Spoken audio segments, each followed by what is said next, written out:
Hello and welcome to the Leading Lounge. I'm your host, Dr. Justin Dubose. Here in the Leading Lounge, we talk with today's leaders and unpack lessons learned and being learned from a career of leading and communicating in their field. These conversations are designed to be both informal and informative, and we want to equip you with wisdom and tools to empower you as a leader where you are and where you want to be. Grab a cup of coffee and sit down because you're going to really enjoy today's interview.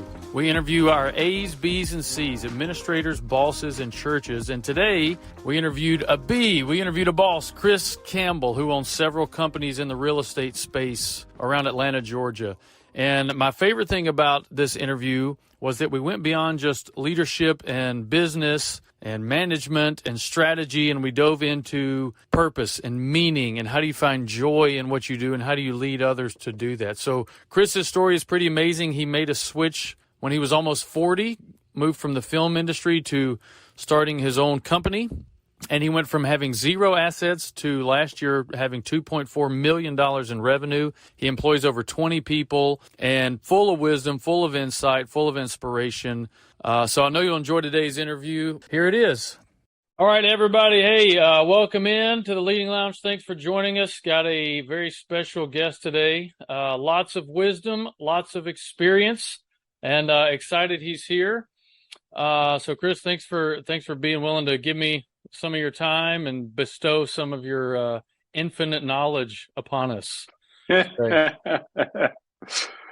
man, if only that were true. So, hey, rather than have this, big, long introduction, I'm just going to go ahead and roll in and let you tell people about yourself and your company and your business and what you do. So let's just start there. Why don't you tell us about what you do? I know your leadership role is pretty crazy. So how would you define your leadership role in the team or the teams of people you lead there? Yeah, so we'll just jump right into today, right? So today I am the owner of several companies, all very small.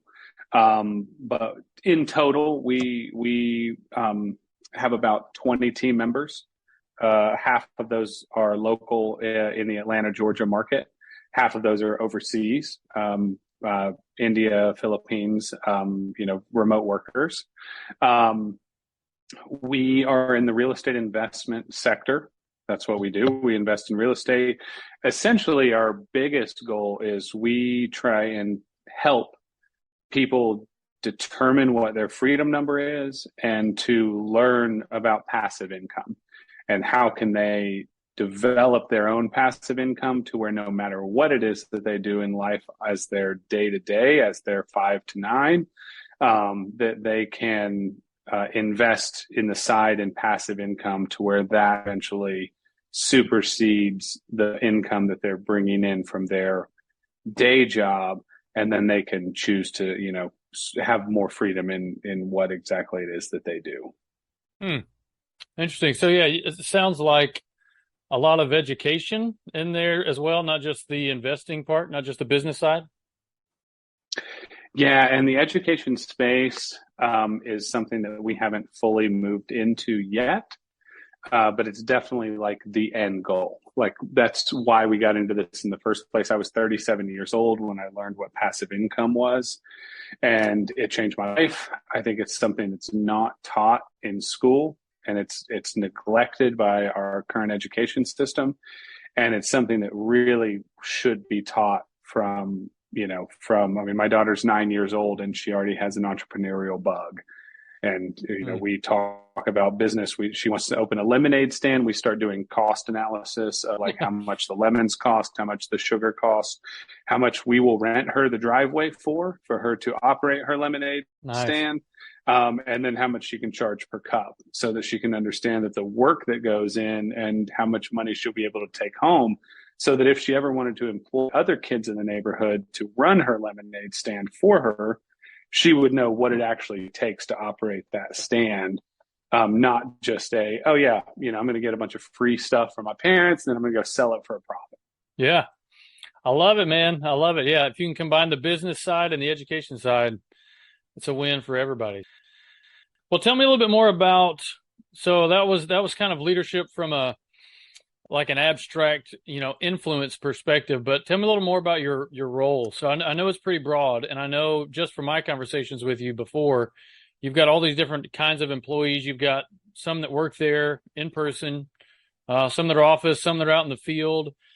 And that can be pretty complicated, pretty challenging. And so you've got to juggle all these different relationships as both the leader from a positional standpoint, but also that influencer education side of things. So what kind of advice or wisdom could you give us about how you juggle all those relationships? And in particular, because one of the focuses of the podcast is communication, how do you communicate differently with all these different types of employees you have? So great question. Tools of communication are incredibly important. We use Slack as our main company-wide. No matter where you are, we communicate through Slack. I'm sure a lot of people are familiar with it, but it's essentially like an iMessage on steroids. You can text, you can send videos, you can send files. It's archivable and searchable forever. So you can look up a conversation you had 2 years ago. You can do a keyword search within a specific channel. You can make channels that are specific to different departments, different projects, different ideas. We have a channel called Grow Your Brain, and it's literally where we just post great podcast episodes, books that we're reading, anything that we want to share with the team of like, hey, I got a lot of value out of this thing that I'm doing to better myself, or that I read that I thought was valuable. I want to share this with the team. Right? Yeah, that's awesome. So with like our remote employees, Slack is invaluable. It's indispensable. We have to communicate with them on a regular basis. I will say that with remote employees, metrics tracking becomes very important, because if they don't have what we find, especially with like team members that are overseas, is that they want to feel connected to the team. So part of that is we have a daily huddle. Everybody gets into the same Zoom meeting, 9:30 every morning. It only lasts 12 minutes to 15 minutes, but it puts everybody on the same page. No matter where they are in the world, we're all on the same Zoom call. We have the same things that we're talking about, and it just builds that kind of team energy first thing in the morning. But then at the end of the day, there has to be like a reporting, a tracking of what they're doing during the day. Otherwise, they feel like, oh, well, nobody's paying attention to me anyway. So like, what difference does it make if I spend this much time or that much time, or if Sure. I put up this set of numbers or that set of numbers? So the more you engage and the more you hold them accountable, the more we find that they like thrive to deliver. Nice. Or thrive by delivering. Whereas our local team is very much more personal interaction. We have meetings and huddles and trainings, and it's like one of the best things we've ever done was put a ping pong table in the office. We cleared out the bullpen, moved all the desks around to the corners and the walls, put a ping pong table right in the center of the room. And like people are on sales calls and they're like talking to buyers or talking to sellers, and it's just like in the background, and then the occasional like male or woman grunting of like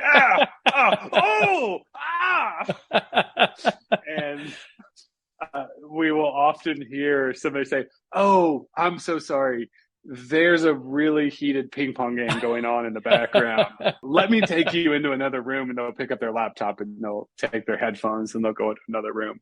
But that ping pong game has built so much connection, and it's a chance to blow off steam. It's a chance to like, we can't think about our job 24/7, right? Even though we do. Like we wake up, we think about it. We go to sleep, we think about it. Like, it's like a hard worker. It's really hard to take the thought of what's not being accomplished out of their head.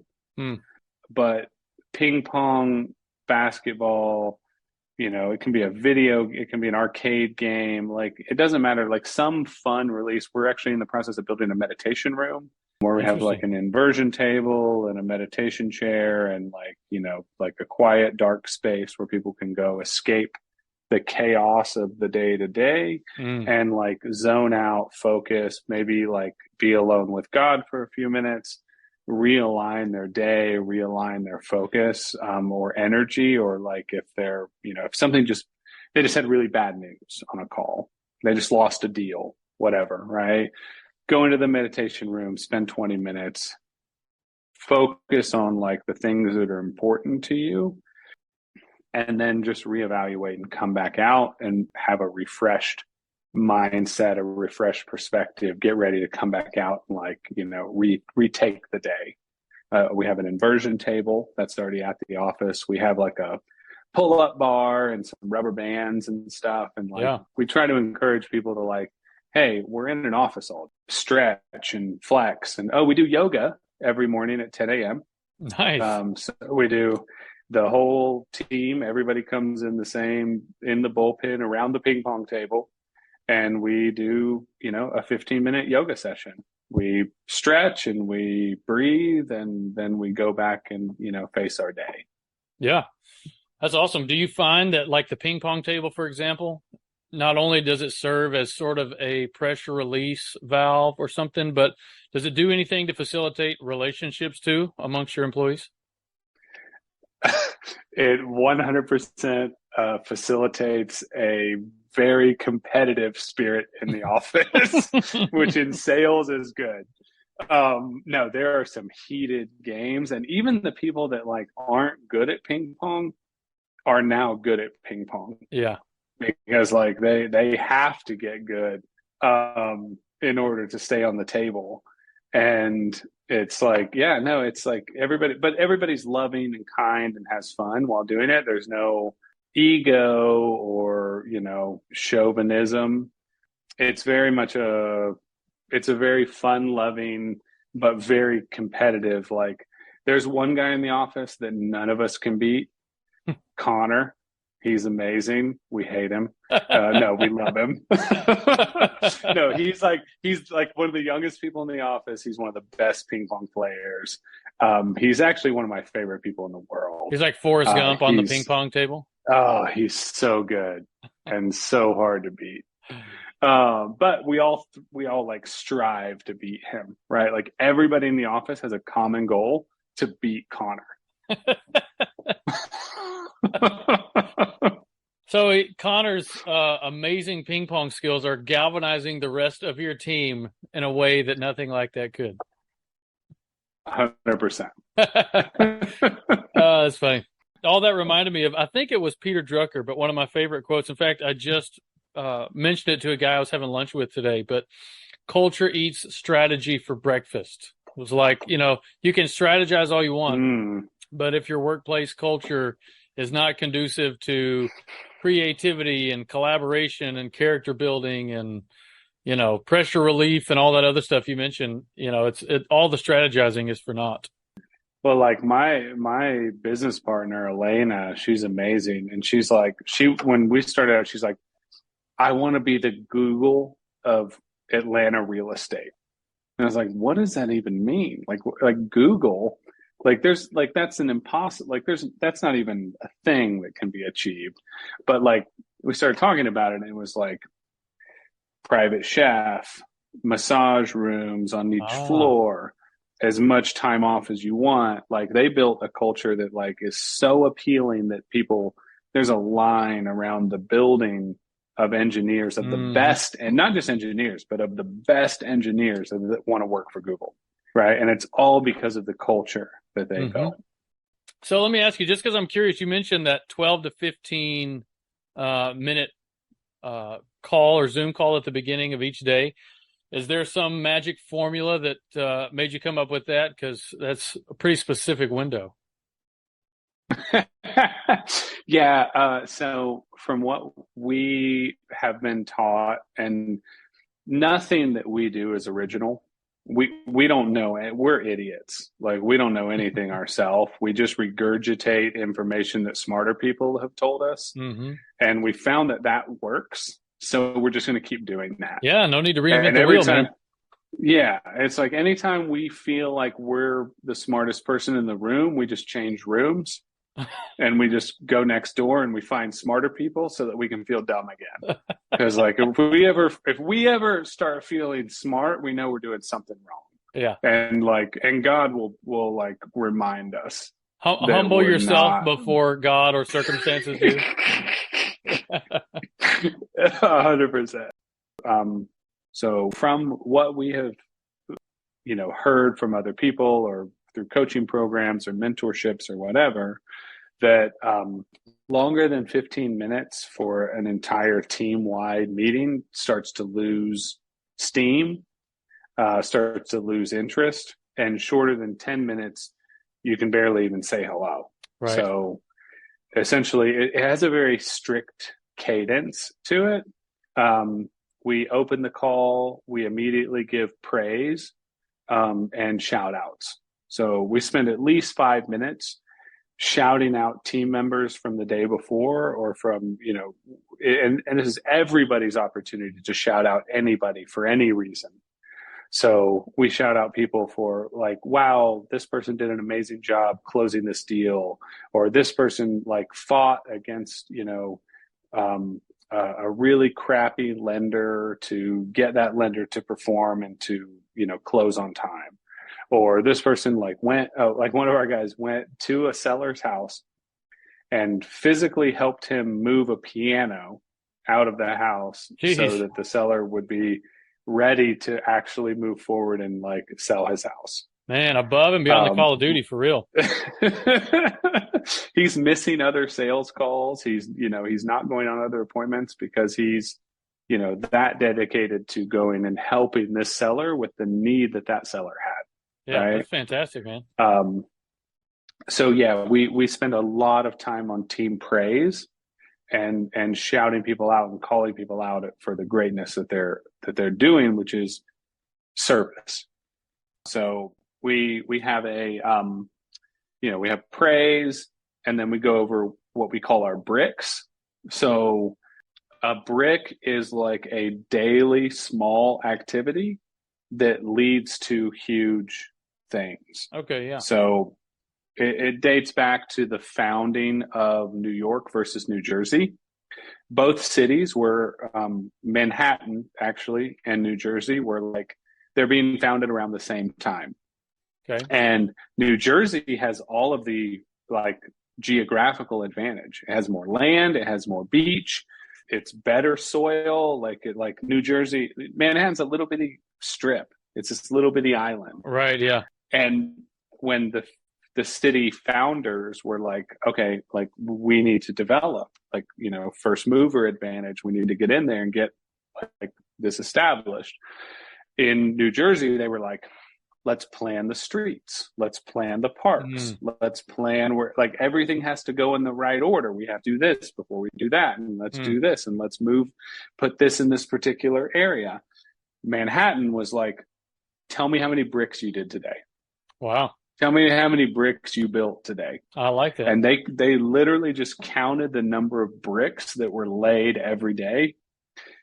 Manhattan is what it is today. New Jersey is what it is. New Jersey's great. I'm not knocking New Jersey.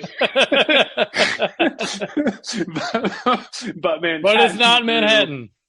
It's not Manhattan. Yeah. It's not Manhattan. Yeah, man. And so that reminds me of another quote I gave to someone else last week, but one of my favorite, he's kind of this practical, tongue-in-cheek theologian guy, G.K. Chesterton, just so many great quotes. But his quote was, anything worth doing is worth doing poorly. And basically the whole premise is just do something. Like if there's something worth doing, then just start it. Like I've never heard that brick analogy, but just move some bricks. And, even if it's not perfect, it's not well planned out initially, it's better than nothing. It's the concept of progress, not perfection. Mm-hmm. Right? Yep. Like, which is better, making progress or not making progress, but what you're doing is perfect. Right. Yeah. Progress always wins. If you're doing something as opposed to waiting for perfection and then you die before you ever take the first step. Yep. Yeah, and that came from one of my first mentors, a coach that we got into when we first started wholesaling real estate, Tom Kroll, and he called his group of students the Rhinoceros Tribe. You'd become a tribe member when you joined him, and it was just the perseverance of just charging through any obstacle, and then figuring out how to like fix all the pieces later. Right. And that was a big thing. He always said, progress, not perfection. Yeah. Progress. He was like, because I still don't know how to do real estate, but I'm a millionaire because I just keep charging through and just keep doing it regardless of whether I know. Yeah. I love that. I've never heard that, but I really like that. I think I'm going to plagiarize it and steal it. So I'm sure he plagiarized it from somebody else. Yeah. There's nothing new under the sun. Cool. Well, one of the things that I'm really interested to hear you unpack, because I know, because I was around when you made this big shift, but I've never really kind of sat down and talked with you through it. But you had a major career shift just a few years ago. You weren't in real estate, 10 years ago, maybe even 5 years ago. I don't know. So why'd you make such a huge shift, and especially at a later stage, than most people would? And what advice would you give to folks who might be considering a career change today? Well, first of all, let me just say thank you for so delicately calling me old. For being, not in your formative years and making this shift. Well, you know what I started to say was, at the age that most military people are ready to collect retirement, you made this shift. Such a bold move for such an old man. Well, your beard is getting nice and gray there, man. You're looking wise. Oh, it is indeed. So you're right, though. I mean, so I went to college to study film. Film was what I wanted to do. I decided I was going to be a cinematographer. I decided to spend a certain number of years in lighting and then a certain number of years in camera. And then I would move into cinematography. And honestly, I did really well. I mean, 15 years into the movie industry, I'd spent a number of years in lighting. I'd spent 10 years in camera. I'd become a Steadicam operator. Steadicam operators make $110 to $150 an hour. Wow. It's a union job. You get time and a half after 8 and double time after 12 and time and a half on Saturday. And, it's like by all normal jobs, it's a great job. I was a high paid hourly employee, right? But I also had on golden handcuffs. I couldn't go out and do something new because I was strapped to the debt and the lifestyle that you acquire when you earn a higher wage, right? Okay. So the golden handcuffs bind you from being able to let it all go and go do something new. 37 years old, I find out what passive income is, completely by accident. And that sends me down a rabbit hole of education. I find the Bigger Pockets podcast, one of the best real estate podcasts in the world. Mm-hmm. And I listened to episode 1 all the way to episode 355, then episode 355 all the way back to episode 1. Wow. And while on movie sets getting paid to supposedly operate a camera, in between setups, of course. Right. While my camera wasn't working, I was listening to Bigger Pockets podcast. Driving to and from set, I was listening to Bigger Pockets podcast. The problem with the film industry, and this isn't just the film industry, the problem with being any high-paid hourly professional, if you're an attorney and you make $100 an hour, if you're a nurse and you make $75 an hour, you can have any good high-paying job. But the problem with an hourly wage job is as soon as you stop working, that check stops too. Yeah. And that's hugely important. Like if you don't understand the value and importance of passive income, then I not only did I make $150 an hour, but I had equipment. I had $250,000 worth of equipment that I would rent to the movies for $3,500 a week, Wow. like a week. But if I didn't work, if I got sick, if I got hurt, if I broke my leg snowboarding, if I, got COVID, or if COVID happened and the entire movie industry shut down, which did happen, by the way, all of that goes away like that. That's a great point. Being paid. I was just going to ask, was it financial then that kind of moved that shift as you're learning about different ways to make money? That was a part of it.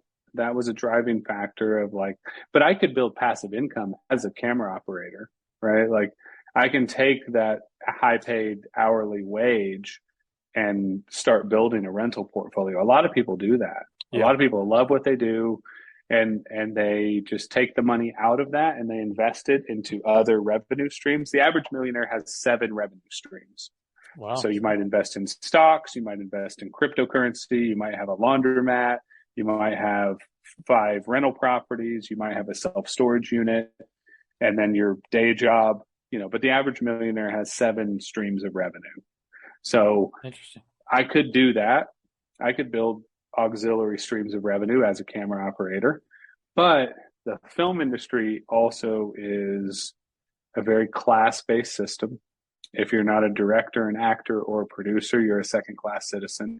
I had friends that literally died working on movies because we were treated like an expendable asset that, like we were put into situations we should have never been put into.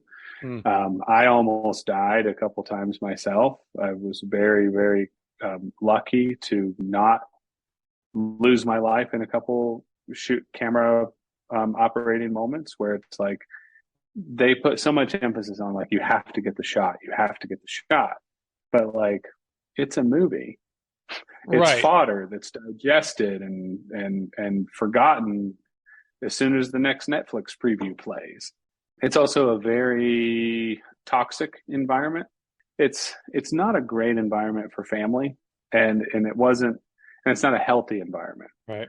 There's 2 types of mindsets that are predominant in, pretty much any business, but there's the abundance mentality and the scarcity mentality. The scarcity mentality thinks I've got to get all I can and I've got to grab it all and I've got to hoard it, because if I don't get it all now, somebody else is going to get it and there's not enough for both of us to get it. Right.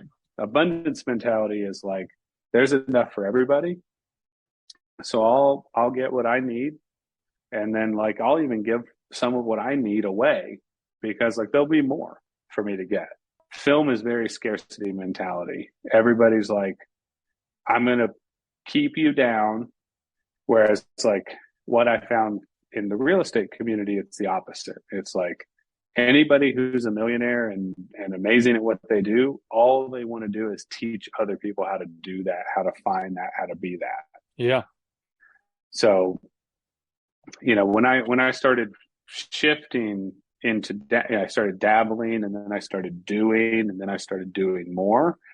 I realized that the mindset, attitude, God is very rarely even spoken about in the film industry. Right. You have to be in very niche circles. It's like a very taboo word or concept to talk about.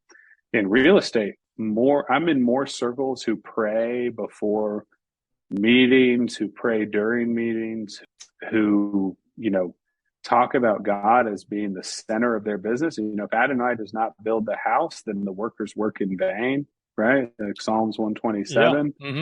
Yeah. That is instrumental in the foundation of more real estate investors' businesses. My flipping company is called Narrow Gate Homes because it's it's a narrow gate that leads to righteousness. It's also a narrow gate that leads to profit margins or Yeah. to Yeah. or to a successful company, right? Sure. Like it's the small doors, it's the small levers that move big doors. Yeah, well, that's great, man. I appreciate you talking about that. So, next question is specific to communication. So, you do a lot of communicating. You run meetings, you've got people, talking to buyers and sellers, you're talking to them. You already mentioned the different communication tools that you use. You're doing in person, you're doing virtual communication. So, inevitably there's times when you do that really well and probably times when you don't do it so well. So, tell us about a time when you failed at communicating and what you learned from it. And in this instance, how did it change your approach to communication overall? Okay, so do you want like the most recent time I've failed at communication or the most recent time I failed at communication today? All options are on the table, whatever you want to go. Okay, because it's like cool fun fact that we learned about was like the theory of the four voices. So I have a thought, and that thought is very clear in my head of what I want to say. Then my mouth gets involved, and my mouth says something to you that is as close as I can manage to the thought that's in my head. Okay. But then your ears get involved and they hear the words that my mouth said that was an interpretation of what my brain thought. And then your brain gets involved and your brain interprets what your ears heard that my mouth said that my brain thought, right? So there's four voices hearing that one. You played the game of telephone. Right. That's exactly what I was We just play thinking with of. the kids. Like that game of telephone is in every conversation we have with our loved ones, with our children, and with our team members, right? We don't say employees, we say team members because like we believe in them as team members. They're not our employees, they are our trusted cohorts in our venture, right? Yeah, I like that. So what we found was that our community, it takes 3 times back and forth of me saying something, or let's say you say something to me.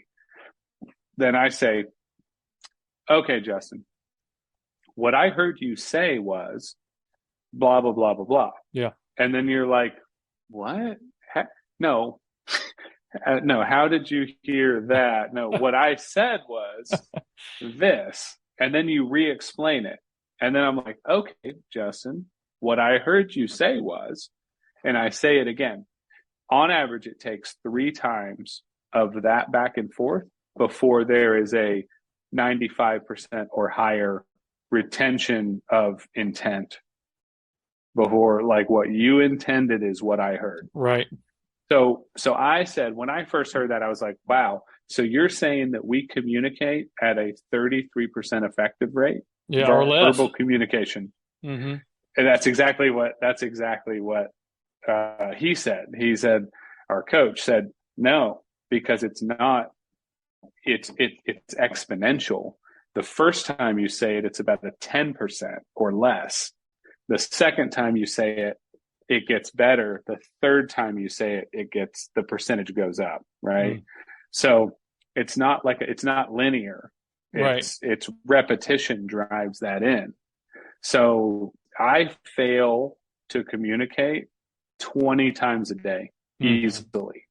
The only time I don't fail is when I slow down, get out of the hurry that I'm in to get this thing done, and I stop and I have a real interaction with my team member and I say, hey, here is the thing that I'm trying to accomplish, that we need to accomplish together. Here's the importance of the thing and why it's important. Here's the negative impact if we don't accomplish this. Here's the tools and resources that you need to accomplish this. And here's why I believe in you and why I think you have the ability, capacity, and capability to accomplish this. Hmm. And if I give them all of those tools and then I say, what did you hear me say? And we do that 3 times. And it's like, man, that is so slow. Yeah. Like that takes forever. But does it take forever? Which one's faster? Me taking an extra 15 minutes to go through a very laborious back and forth. What did I say? What did you hear me say? I heard you say this. No, I didn't say that. I meant this. I'm sorry, I misconveyed that. What did you hear me say? Back and forth, Mm-hmm. right? Is it worth it to take an extra 20 minutes to do that? Or is it faster, I should say, to do an extra 20 minutes of that? Or to have them go off half-cocked with less than 10% understanding rate and spend 2 days working on a task that they don't even understand and that they don't accomplish. Yeah. And then it's going to be demoralizing to them when you come back behind them and you're like, what are you doing? That reminds me of a quote, and I don't remember the exact quote, but it was Abraham Lincoln. And he said something to the effect of, if you give me an hour to chop down a tree, I'm going to spend 45 minutes sharpening the axe. Let me get everything ready to do the work. And then the work itself will just go so much smoother and faster. That's excellent advice. And I think that's true. And the modern pace is at such breakneck speed. And the demands are like, if you miss this call or you don't respond to this or you don't get out right now, you're going to fall behind, when in reality, it's like, you know what, if you slow down and did these important things well, your time would be more efficient and you'd get more done because, like you said, you don't go off half-cocked with something that you don't even exactly understand what even your target is. Yep. So one thing I know about you that you do really well, at least in my humble opinion, is self-development. You seem to have, more than almost anyone I've ever met, an appetite for learning and just continuing to educate yourself and teach others. So what do you do? What are some tools you use, or some avenues, or something that, time management, anything that you do for self-development? And how do you, as a leader, or maybe just even as a person, stay connected to other people who can help you keep growing as a leader? So thank you for the compliment. I would say that I'm probably a close second behind you for self-development and education. But I think it's instrumental that, it's the old, is it the Marine mantra of like grow or die? Like if you're a plant, you're either growing or you're dying. There's only 2 phases of life. You're growing, you're getting bigger, or you're dying. While that's like a bit extreme and harsh, it's like the ultimate sentiment behind that is true. It's like, we are here to develop, and you can only develop the physical body for so long. You can develop the mental and spiritual body up until your death. So wow, yeah. Those 2 things are hugely important. And ultimately are the greater development. Like we can do way more with our mind and our spirit and our faith in God than we can do with our physical body. Yeah, very true. At any given time in life. So from the beginning of this journey down this entrepreneurial path, we have stayed with coaches, mentors, leadership training, mastermind groups. The easiest way to succeed at anything you do is to find people that are doing what you want to do at a higher level than you're currently doing them, and find a way to provide value to them. If you can find a way to provide value to somebody who's better than you at the thing you want to do, and you're okay with the fact that they're better than you, and there's a pride issue there, then you can attach yourself to them, learn from them, and start applying what they do on a big scale at a small scale. And if you apply it at a small scale, it'll grow, it'll develop, and it'll snowball. Yeah. And compound interest, I think it was Einstein who said it was the 8th greatest wonder in the world. The 8th wonder of the world was compound interest. Huh. Interesting. Compound interest doesn't just apply to interest. It applies to real estate investing, to interest, to investment portfolios. It applies to knowledge. the more you know, the easier it is to know more things, more quickly you pick things up.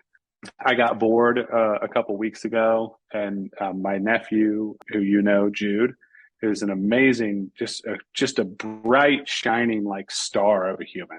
Mm-hmm. Like he's just one of my favorite people in the world. I love him to death. So like he whips out a Rubik's Cube and solves it in a minute and 45 seconds. And I'm like, what? I was like, no. I was like, you know all the algorithms and you know how to do a Rubik's Cube in a minute and 45 seconds? So he left town. Like he stayed with us for like a week and then he left town. So I was like, I'm going to learn the Rubik's Cube. In 3 days, I learned the Rubik's Cube. Right now I'm under 3 minutes. Wow. And like, I'm not at a minute and 45 seconds like Jude because he's a shining star, but I watched somebody better than me. Yeah. I sought out other people who were better than me. Mm-hmm. And I was like, hey, I'm going to learn this. I'm going to practice this. And now it's like, I mean, I've done it under 2 minutes a few times. It's like, I can walk into a room now, and if there's a Rubik's Cube, I can solve that Rubik's Cube with no doubt. Yeah, I think you hit on something really important. And one of the things I've told people about education, whether it's in a formal sense or an informal sense, which, by the way, here's one piece of evidence I'll put that you're smarter than me when it comes to self-development education, is you do it without accumulating debt. And I just keep racking up the debt to get my education. So kudos to you on that one.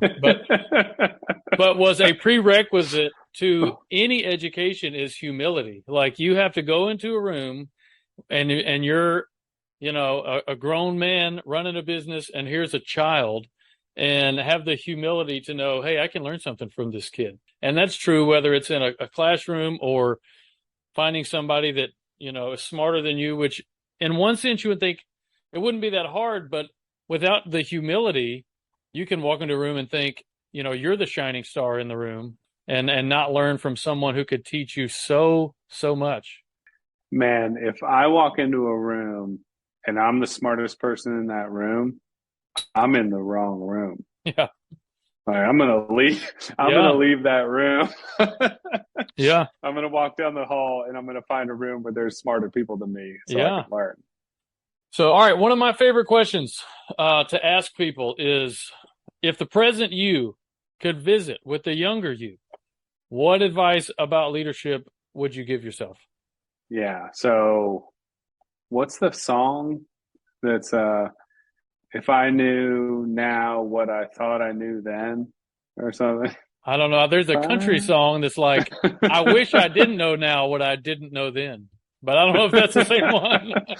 No, this was like a classic rock song. It's like, if I knew now what I thought I knew. Anyway, that's why I'm not a musician. Yeah, I can barely remember song lyrics. I don't know if it's as much about leadership as just about life. Man, if I could go back in time and redo, I think that America has an unfortunate disorder where we treat college as a vocational school. Mm-hmm. We go to school to become a doctor, to become a lawyer. It's like, well, you have to decide what you want your career to be in middle school or in high school. Yep. And then you go and focus everything on that. And I did that. I focused everything on being a filmmaker. And all I knew how to talk about was film. But if I could do it over again, I would treat college as a secondary education, as a higher level education, a chance to become a better, more well-rounded human. Mm-hmm. So that, like, I would go back, I would study music history and music theory and literature and art history and science and world history and like just all of the things. I'll tell you, like, no matter what career you go into, you're going to succeed by making relationships with other people. And you don't build relationships by being like, yes, you want to be good at your profession, but being good at your profession, it only takes you so far. Mm-hmm. You also have to be good at people, and you're going to connect with somebody better because you went to the same college together, because you share the same knowledge of some weird, antiquated historical fact, because you both love Rubik's cubes, right, or because you both love classical pianists. Yeah. Like, having a well-rounded knowledge of life traveling, maybe even like spending a year or two going around to mission trips and seeing different parts of the world and how other people live, both in higher level and lower level financial situations. Yeah. Like those are the things that are going to like make real connections with people. And that human connection is way more valuable than like, oh, I'm really good at accounting. Right. No, I'm like really good at accounting. I'm the best person at the world at this technical skill. Yeah. Yeah. So I would say like less focus on career and more focus on human development. No, I agree 100%. I was just reading a study. There was this huge study that was done on job openings, and they looked at the words that they used and the types of skills that employers were looking for.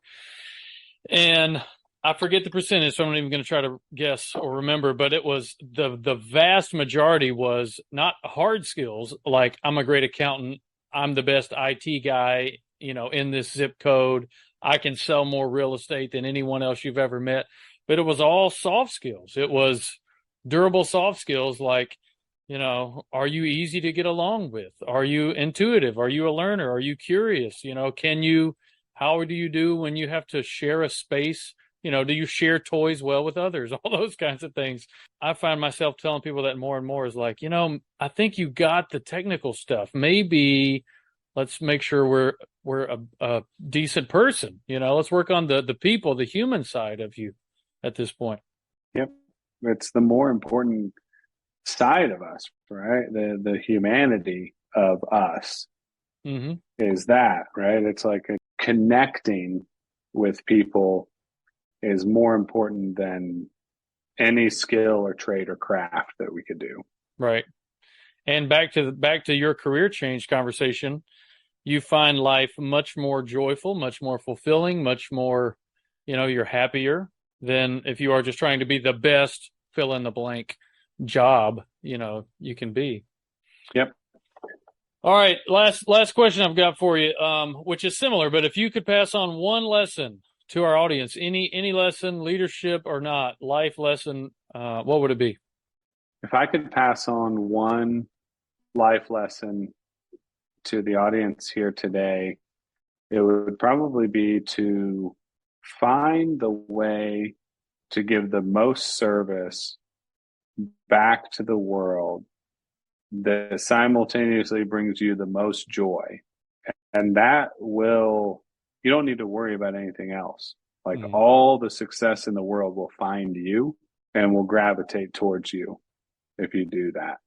Yeah, that's excellent. And I hope people are taking notes on that, because that is good and that is true. Well, before I let you go, Chris, for folks who may want to find out more about you or what you do, what's the best way for them to do that? Easiest way to get in touch with me, you can find me on Instagram at Steady Campbell. That's at Steady with an I, STEADI, Campbell like the soup, CAMPBELL. You can also send me an email. It's Chris at keygleeatl.com. Key like to a house, glee like happiness or the TV show, ATL like Atlanta.com. There you go. Well, man, I appreciate your time, appreciate your wisdom and insight. Thanks for blessing us with, being willing to share, and praying for you and all the success and all the joy and all the everything else I hope you just keep rolling uphill and bring more people on board who could benefit from just being around you, and all the success. Awesome. And Justin, thank you for having this podcast and for sharing with the world ways to become better and stronger leaders. It's something we all need. It's something we all need groups like this to be a part of, to share our struggles and our successes, so that we can all get better together and help lead a generation that's behind us to succeed us. Well, thanks for that. All right, and thank you all for tuning in. Hope you enjoyed it, and we will see you next time.